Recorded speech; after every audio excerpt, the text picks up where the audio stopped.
il peut y avoir du découragement, il peut y avoir euh, de la fatigue. Et ben, selon notre force, nos vertus, ben, on peut être un petit peu moins régulier à la prière, un petit peu moins régulier à la messe, un petit peu moins assidu à la parole de Dieu ou à la communauté. Et du coup, ben, les tentations vont avoir un peu plus de force sur nous.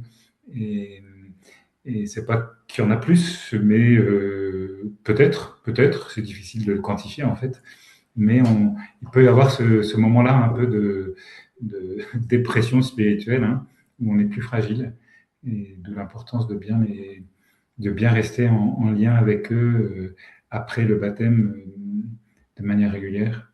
Bon, la difficulté, c'est qu'ils ne veulent pas toujours, hein, donc on est aussi confronté à cela. Et du coup, bah, je renchéris sur une autre question que je me posais bah, pour les chrétiens, comme nous, on a été baptisés bébés. On vit ce que Saint Ignace appelle les alternances entre consolation et désolation. Et est-ce que du coup, ces temps de désolation que chacun peut vivre par moment dans sa vie spirituelle, est-ce que c'est du coup ça aussi pour nous de l'ordre du combat spirituel?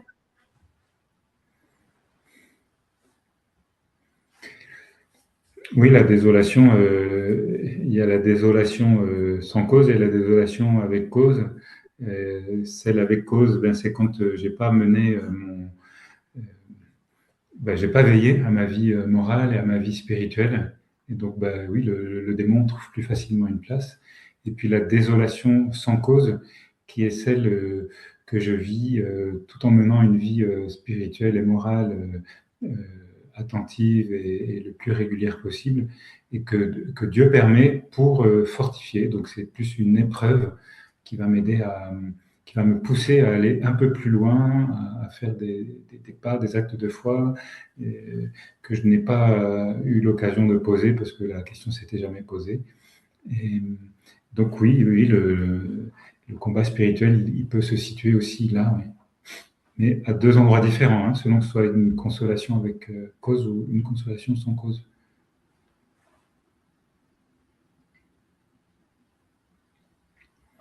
Alors, je vois pas du tout qui a posé la question, du coup, je ne sais pas si la réponse est satisfaisante ou pas.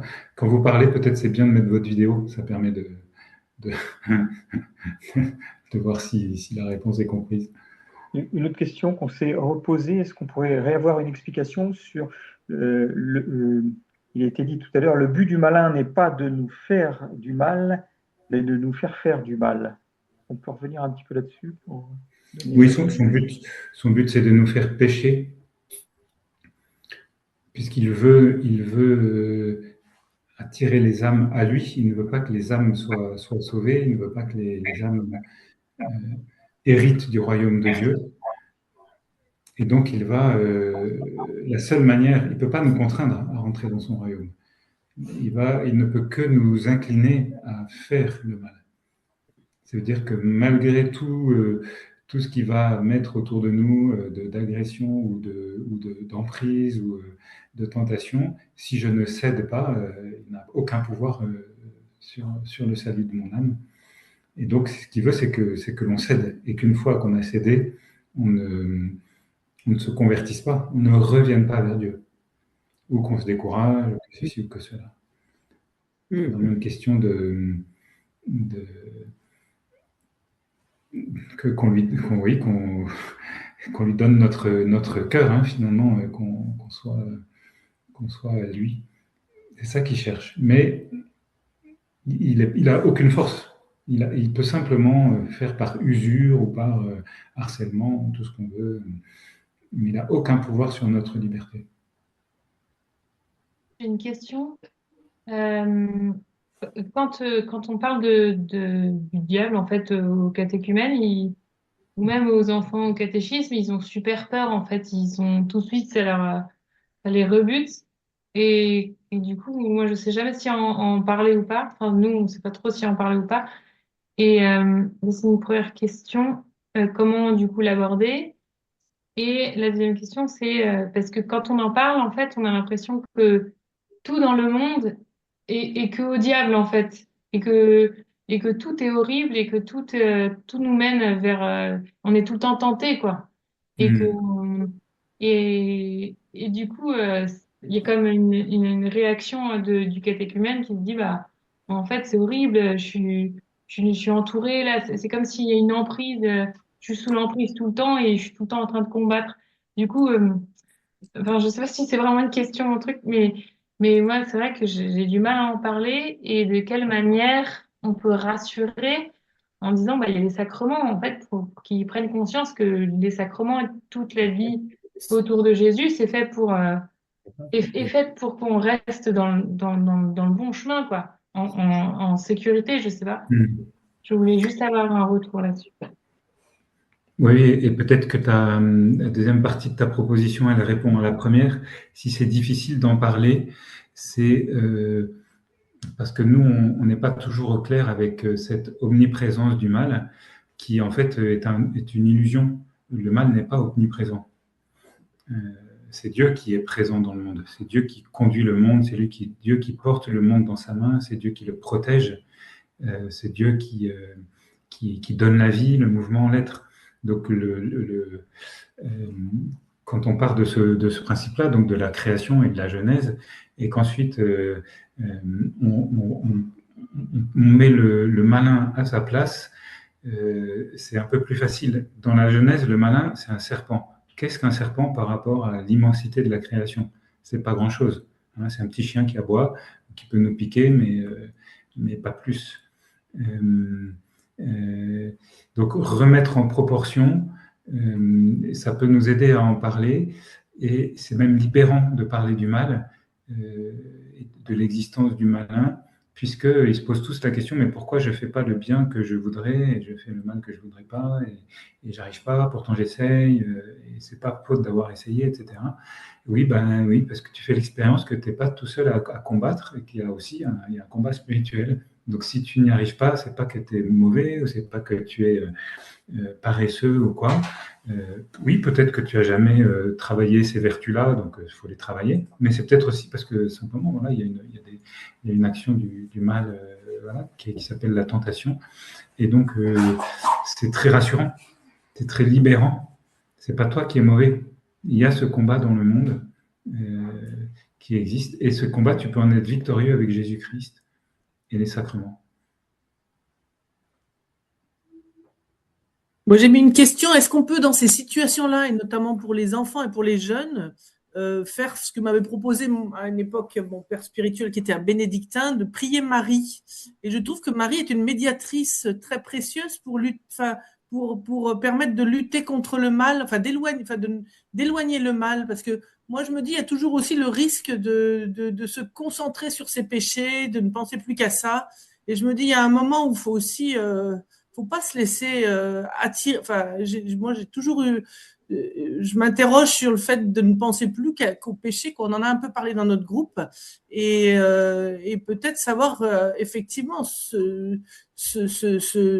avoir la fermeté pour orienter son chemin de foi sur quelque chose pas sur une approche vers les forces qui peuvent nous aider. Et parmi ces forces, il y a cette médiation de Marie qui, moi, je trouve être toujours assez, par rapport à la lutte contre le démon, moi, je lui fais toute confiance, mais ça, c'est mon histoire personnelle. Est-ce que c'est théologique? Je ne sais pas. Oui, tout à fait. Si, si, merci pour votre intervention, bien sûr, bien sûr. La Vierge Marie, hein, elle est dans les armes spirituelles, hein, c'est ça en fait partie, hein, la prière du Je vous salue Marie.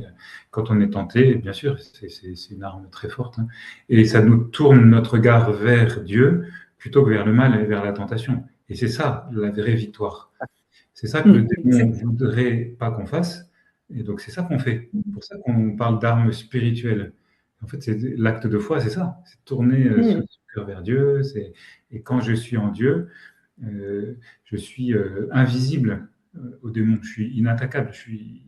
Donc c'est ça l'enjeu. C'est pas de regarder le mal, c'est pas de le regarder.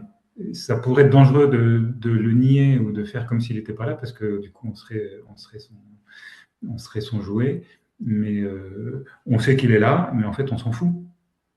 Nous, on aime Jésus, on prie la Vierge Marie, et on vit des sacrements, on vit la charité, et en fait, c'est ça qui nous rend heureux.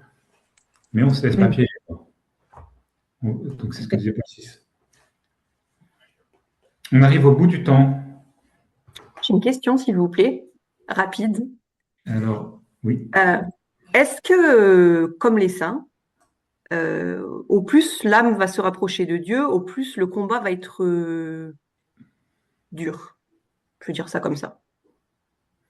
Certains le disent, certains l'expérimentent, mais on ne peut pas en faire une règle absolue. C'est le Seigneur qui permet que le malin agisse sur nous. C'est pas le malin qui se dit « Oulala, lui s'approche trop de Dieu, je vais aller le harceler ». Non. D'accord. C'est le Seigneur qui permet pour nous faire grandir. Du coup, il n'y a pas à craindre. On a confiance en Dieu. Il sait très bien ce qu'il fait. Il sait si j'ai plutôt besoin d'être protégé en ce moment ou si je peux lutter un peu. Et il n'y a pas de systématisme dans ce domaine-là. J'ai également J'ai une question, si on est encore un petit peu rapide, mais j'aimerais savoir comment on peut déceler si c'est le malin qui est en nous et qui agit, ou si c'est effectivement le péché. Comment vraiment arriver à savoir qui agit? Est-ce que c'est le malin ou moi par mon péché? Ah oui, donc la convoitise ou le malin, c'est ça? Eh bien, je propose que je garde la question pour la prochaine fois et on pourra commencer par ça. Parce que ça demande un petit peu de temps d'explication. Je ne voudrais pas répondre trop vite à cette question. Merci d'avoir posé. Et nous, dans notre groupe, on avait pour la prochaine fois aussi une question sur le travail psychologique qui peut permettre une libération dans un cœur, enfin dans un chemin qui est un chemin donné par le Christ, hein, versus le regard sur ces péchés pour des péchés qui vont se réitérer du fait d'une problématique psychique donc, que vous avez évoquée, mais peut-être, je dirais, comment est-ce qu'on accompagne comment est-ce qu'on aide à cette transition vers un travail psychologique et comment on aide aussi pour que ce travail psychologique il se fasse dans un cœur à cœur avec Dieu, quoi. Pour la prochaine fois.